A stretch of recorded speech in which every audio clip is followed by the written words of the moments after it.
Leading off our discussion tonight is Democratic Senator Sheldon Whitehouse of Rhode Island. He's a member of the Senate Judiciary Committee, the Finance Committee, and the Budget Committee. He's also the top Democrat on the Senate Environment and Public Works Committee. Senator, thank you very much for joining us tonight. And I'm hoping that the next time the Treasury Secretary appears before you at the Senate Finance Committee, you can find a way to get him to say, "If I said that, I was wrong." Because that is apparently in his list of possible answers now.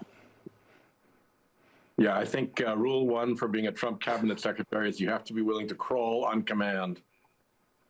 Yeah, and do so publicly in a way that we've absolutely never seen before. I mean, there's never been, prior to Trump world, there's never been a cabinet official with a moment like that on any Sunday morning show, any television, anywhere. If I said that, I was wrong. That is a whole new level.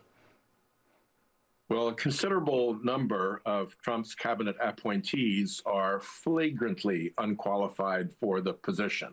I mean, they are incompetents in the room. And so when you know that you can't do the job, when you know that you get the security package, people calling you Mr. Secretary, the big office, all of the perks of the office, only because Trump put you there, not because you merit the job at all. You start off with a position of obsequiousness, and then his mad demand for flattery just makes it even worse.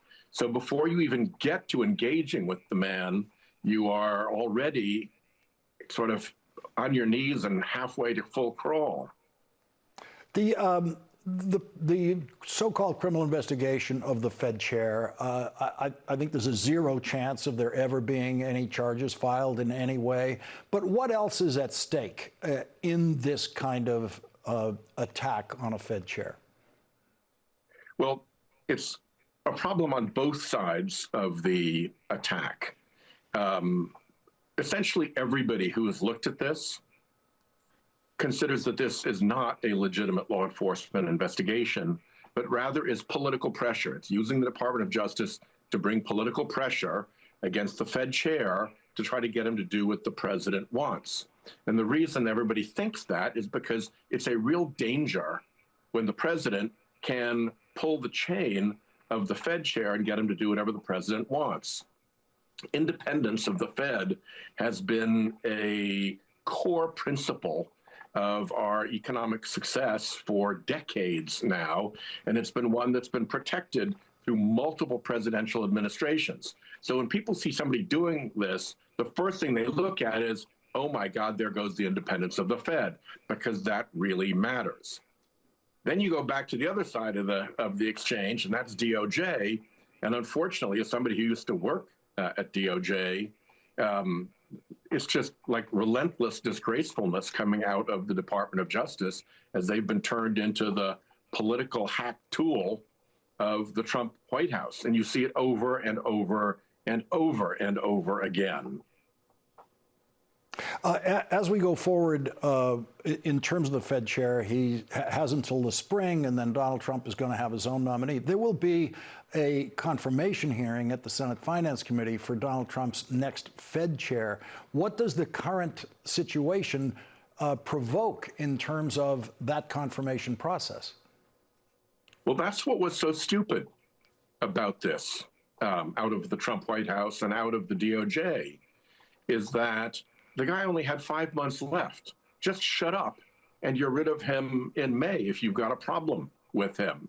But by putting this seemingly fake investigation forward and painting yourself as someone who wants to destroy the independence of the Fed, you've just created an enormous risk for whoever you next want to appoint. There are a lot of Republican senators already making noise about their concern about this. And I think it's going to put whoever the next nominee is under a real microscope to make sure that they, in fact, will defend the independence of the Fed. Now, they may be like the rest of the Trump cabinet and just lie to get their position. But, you know, if you want to be a real Fed chair, it's kind of a grown-up position. and lying your way into it is not a great thing for your career. Senator, we have to squeeze in a commercial break here. When we come back, we want to go to another legal matter with you using your experience as a former federal prosecutor, because a federal judge ordered ICE to stop arresting people engaging in peaceful protests. The judge also ordered ICE to stop using pepper spray against people engaging in peaceful protests. And Bruce Springsteen stopped his Saturday night concert in New Jersey to raise his voice against what he called Gestapo in Minnesota. We'll listen to what Bruce Springsteen had to say when we come back with Senator Whitehouse.